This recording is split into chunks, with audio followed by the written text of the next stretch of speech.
നമ്മളിപ്പോൾ ജില്ലയിലെ 2 KPC general സെക്രട്ടറിമാരും അതുപോലെ തന്നെ ജില്ലാ കോൺഗ്രസ് കമ്മിറ്റിയുടെ ഭാരവാഹികളുടെ DCC ഓഫീസിലുണ്ട്. അവരുമായി അതുപോലെ ആശയവിനിമയം നടത്തി.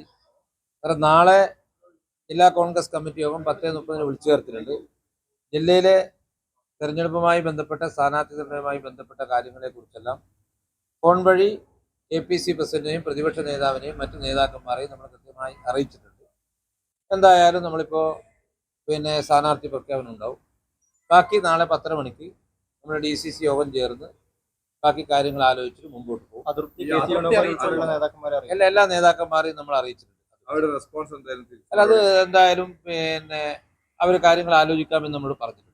നാളെ ഇപ്പോൾ 10:30 മണിക്ക് KPCC മെമ്പർമാർ ഭാരവാഹികൾ ജില്ലയിലെ പ്രധാന നേതാക്കന്മാരുടെ യോഗം 10:30 മണിക്ക് DCC ഓഫീസിൽ വിളിച്ചിട്ടുണ്ട്. ഇത് മാത്രമല്ല ജില്ലയിലെ ഇലക്ഷനുമായി ബന്ധപ്പെട്ട വളരെ സജീവമായി കാര്യങ്ങളെല്ലാം കൊണ്ടുപോകുന്നതിന് വേണ്ടി യോഗമാണ് ഇപ്പോൾ നാളെ. ഒരു അനുനയ നീക്കത്തിന് തയ്യാറല്ല എന്നാണ് പറയുന്നത്. അതല്ല, നമ്മളെ സംബന്ധിച്ചിടത്തോളം നമ്മൾ ഞാൻ നേരത്തെ സൂചിപ്പിച്ചല്ലോ, കോൺഗ്രസ് മത്സരിക്കുന്ന സീറ്റുകളിൽ ജില്ലയിലെ മുതിർന്ന നേതാക്കന്മാർ മത്സരിക്കണമെന്നാണ് KPCCയോട് റിക്വസ്റ്റ് വഴി അത് ആവശ്യപ്പെട്ടത്. ശരിക്കും പറഞ്ഞാൽ ഇപ്പോൾ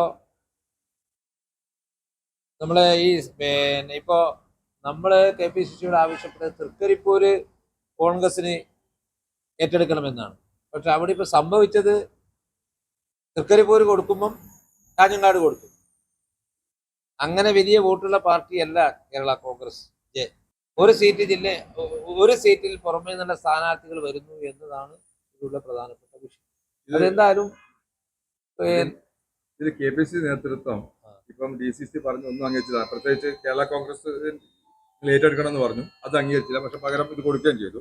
അതിനപ്പുറം ഇനിയിപ്പം ഈ ജില്ലയിൽ നിന്ന് നേതാക്കന്മാരെ വേണമെന്ന് പറഞ്ഞു, അതും അംഗീകരിച്ചില്ല. അപ്പം നിങ്ങൾ പറയുന്ന ഒരു കാര്യങ്ങളും അവിടെ നിന്നുള്ള അംഗീകാരം വരുന്നില്ല, അല്ലെങ്കിൽ അതിൽ അനുഭാവം പരിഗണിക്കുന്നില്ല എന്നൊരു തോന്നലുണ്ടാക്കുന്നില്ല.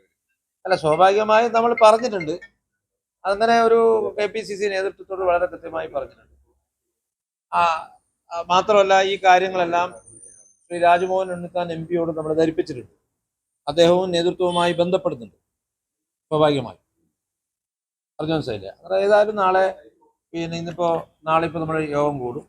ബാക്കി കാര്യങ്ങൾ അതിനുശേഷം ജില്ലയിലെ നേതാക്കന്മാരെ പരിഗണിച്ചില്ലെങ്കിൽ ഒരു കടുത്ത തീരുമാനത്തിലേക്ക് പോകാനാണ്. അല്ല, അതെന്തായാലും മേലെ KPCC നേതൃത്വവുമായി ആശയവിനിമയം നടത്തിയതിനു ശേഷം നമ്മൾ തീരുമാനം എടുക്കുമ്പോൾ പാർട്ടിയാണല്ലോ. എന്തായാലും ഇതിന് വിട്ടുവീഴ്ചയില്ല. ജില്ലയിലെ നേതാക്കന്മാരെ സ്ഥാനാർത്ഥിയാക്കുന്ന കാര്യത്തിൽ യാതൊരു വിട്ടുവീഴ്ചയില്ല. പുറത്തുനിന്നുള്ള ഒരാൾ വേണ്ട. അതാണ് പൊതുവെ എന്തറിയോ. ഇവിടെ ഞാൻ ചെയ്തിട്ട് ഇപ്പൊ എല്ലാ പാർട്ടിയും അങ്ങനെയല്ല തീരുമാനം എടുത്തിട്ടുണ്ട്. ഒരു സീറ്റ് മാത്രമായി മാറും. അതാണ് ഇവിടെയുള്ള വളരെ പ്രധാനപ്പെട്ട വിഷയം. അല്ല, പാർട്ടിയുടെ ഒരു നിലപാട് അതാണ്. നിലപാട് മേൽക്കമ്മിറ്റി നമ്മൾ അറിയിച്ചു. ഇനി അനുഭാവപൂർവ്വം പരിഗണിക്കേണ്ട ഉത്തരവാദിത്വം പരിഗണിക്കേണ്ടത് KPC നേതൃത്വവും ACC നേതൃത്വവും. നമുക്ക് മേൽ നേതൃത്വത്തോട് റിക്വസ്റ്റ് ചെയ്യാനാണ് നമ്മളെ കാര്യങ്ങൾ അവരോട് ധരിപ്പിച്ചത്.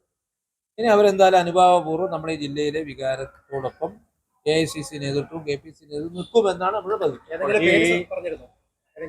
അല്ല, അതിപ്പോ നമ്മൾ ഓൾറെഡി നമ്മൾ കൊടുത്തിട്ടുണ്ട്.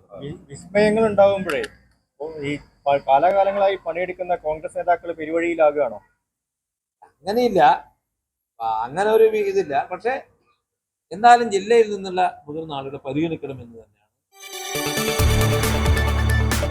കൂടുതൽ വാർത്തകൾക്ക് News 18 Keralam YouTube channel subscribe ചെയ്യുക.